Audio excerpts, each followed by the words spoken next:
Mount the telephone base on the wall. And here is how.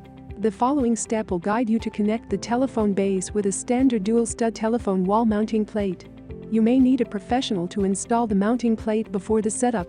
First, insert the telephone line cord and power cord at the back of the base and plug it firmly. Then, place the power cord and telephone line cord in the slots. Align the holes on the wall mount bracket with the standard wall plate and slide the wall mount bracket down until it locks securely. Make sure the side marked B on the bracket is facing upward. Plug the telephone line cord onto the mounting plate jack. If you are using a DSL filter, plug the other end of the telephone line into the DSL filter and plug it onto the mounting plate jack. Then, plug the power adapter to the power supply.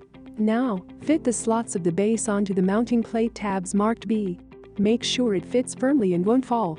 Finally, bundle the excessive cords neatly with twist ties. And you are done.